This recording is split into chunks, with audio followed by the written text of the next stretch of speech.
Self-worth. So many of us strive for perfectionism, trying to fill the voids of the wounds from our childhood, trying to become what our guardians or our parents expected us to be, or maybe from what our teachers and caretakers, maybe even our siblings and other family members, or maybe even from the groups of friends that we hung out with, where we felt like we were left out and needed to be something that we were not intrinsically. But instead, we decided to put ourselves into those boxes of the other people who were keeping us small when we were meant to come here and expand. And this is where our self-worth started chipping at us, because our soul knew that we were not meant to be put in these boxes, that we were meant to be unique and different and take a different pathway from the average. And so when it comes to self-worth, we have to come back to our soul, and we have to have conversations with our souls daily. And some of you may wonder, how do I do that? How do I talk to my soul? Your soul and your self-worth are so deeply connected, especially when it comes to your purpose in life. I believe that everyone's purpose in life is to learn self-worth, because as a collective, many of us are suffering from this wound, the wound of self-worth, the wound of abandonment. And this all comes from fear. Fear of being left, fear of being rejected. And this dates back to eons and eons, going back to our ancestors. Our ancestors, where if they were not accepted into their tribe, they would not be able to survive due to the circumstances that they were in. But right now, we have evolved as human beings. And you will not die because of the rejection of another. You will not die because of the abandonment of another. And although your nervous system may feel like that, and your nervous system may be in havoc and in chaos, and that's where we have to come back to our spirituality, and we have to come back to our soul and ask questions. And not only ask questions, but be willing to listen and be willing to apply and integrate. So what are some questions that you can ask your soul? You can ask your soul, what is underneath this wound of lack of self-worth?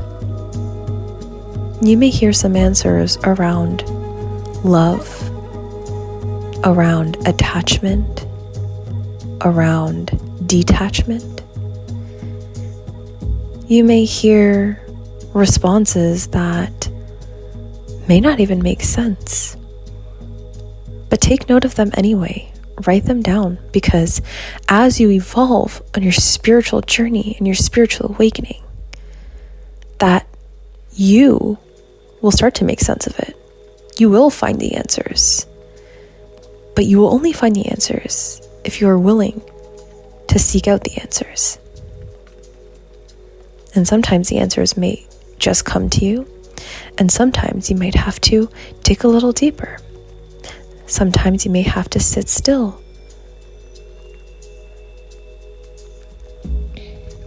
But your soul knows your worth. Your human body, your human mind may not be experiencing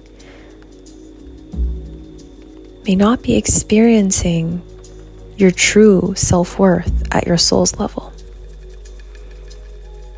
And so the message for you is to continue to peel back the layers. And this may take time, or it could accelerate, and a miracle could happen as well too. And let's be able to hold both of those and let them exist at the same time, that there may be miracles happening in your journey into self-worth.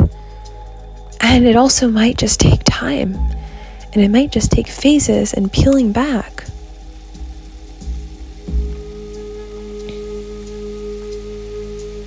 And trust that while you're here on this earth, as you continue to learn your self-worth, that there might be some really challenging lessons to go through. But it is how you move through the challenging lessons. It is how you hold yourself through the challenging lessons. Can you rewire the thoughts in your mind that are constantly bogging you down, constantly calling you bad names, when you know you don't deserve that, when you know you would never call another that? So why is it different when it comes to ourselves? Why are we so self-critical? Why are we so hard on ourselves when we would never be this harsh to another? And so circling back and maybe asking your soul, or maybe asking your human body, your human mind actually, and saying, would I say this to another? And if the answer is no, choose a different statement. Apologize to yourself. Often we want other people to apologize when we've been hurt by them, when we have been called names, when we've been abused, when we have been through so much. But when was the last time that we apologized to ourselves? And when was the last time that we held compassion for ourselves for where we're at?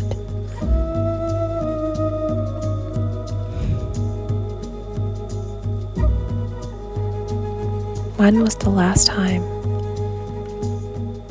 you said sorry to you for treating yourself the way that you do? And it's okay if you've never done that before.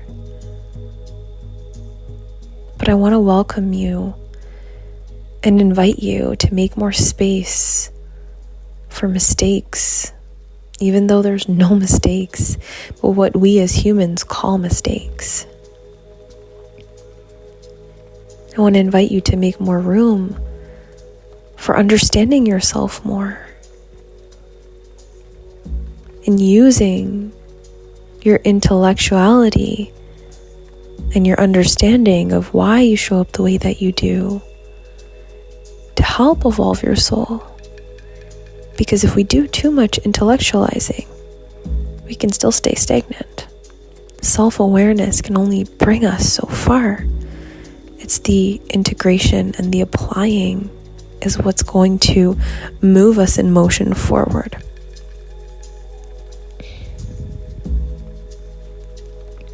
Be kind to yourself, yet hold yourself accountable. Grow. Know when you need to push yourself and know when you need to take a step back and rest. And this all ties into self-worth, knowing yourself and knowing when you need to push towards your potential and knowing when you need to take a step back. Be still and listen to your body. And we should always be listening to our body because it's speaking to us. But sometimes when we think we're listening to our body, we are doing actually the opposite. Take, for example, when you feel lethargic and you've been sitting down all day and maybe not moving too much. What would be listening to your body? Maybe sometimes that would be continuing to sit down depending on your circumstances. Or would it be, hey, I'm going to get up and move my body because I know my body needs circulation. I know I need to move my body because that is what a healthy person does.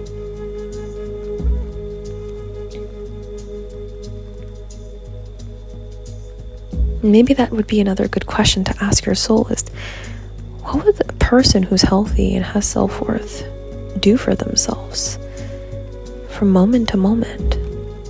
Train yourself to ask those questions in moment to moment. Our chatter, our inner chatter, our mental chatter is constantly going. And a lot of us are on autopilot. When instead, if we can bring more consciousness into the mind, into the body, and be mindful of the chatter, and continue to practice this, you will start to see immense changes. you will start to see that you can interrupt those spiraling thoughts. Because those spiraling thoughts, they are not you, they are not the truth. Unless you decide to spiral upwards and believe in yourself.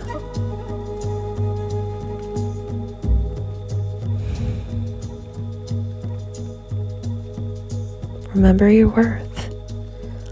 That you came here to this earth to rise up, to build the life that your soul came here to live. To have fun, yet to be in the depths of your vulnerability as you heal and as you learn and as you create through your own self-expression. You came here not to make a name for yourself, but to keep the promises that you made to your soul. The promises that you made to your guides before you came to this earth plane.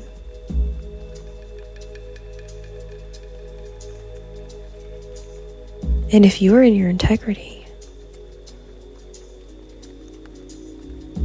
if you are in your integrity and you consider yourself to be a human who holds this value high, I'd like you to not only be in integrity with your human self, but with your soul self, and to maybe even ask the next question to your soul of, what promises have I made to you? Invite yourself to remember those promises and take note of them and use this as your core values to live by.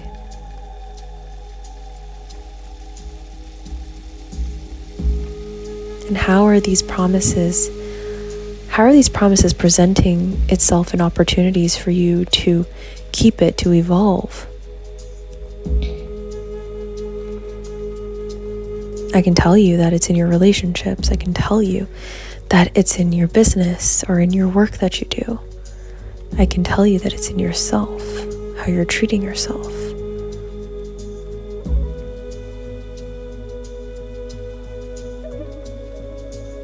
This is where we learn self-worth, through self-respect, through keeping the promises not only to our human self, but to our soul self. And to ask our soul to come forward at all times, because your soul is actually one of your spirit guides. Your soul has been through into other realms. Your soul has all these codes, all these wisdoms within it that has all the answers. But living in this human experience, we often forget that we can actually ask our soul questions and get the answers. And I'm not telling you to not have a human experience, because that's also what our soul came here to do. But to make life what it's worth and to be in your worth, you need to be connected to your soul. And that's just a matter of fact. That is something I stand so deeply and truly in.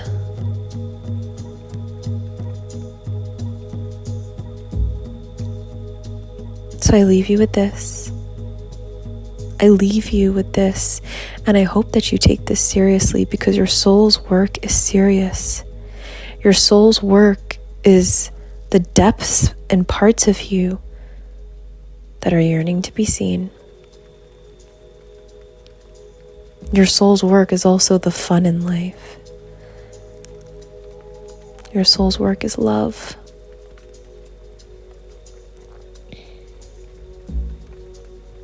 And I invite you to welcome more trust in your soul and build a relationship with it, from your human soul, from your human self to your soul self. And once you have that trust and loving relationship, you will start to see shifts. So I leave you with this. You are abundant, you are love, you are worth right now in this moment.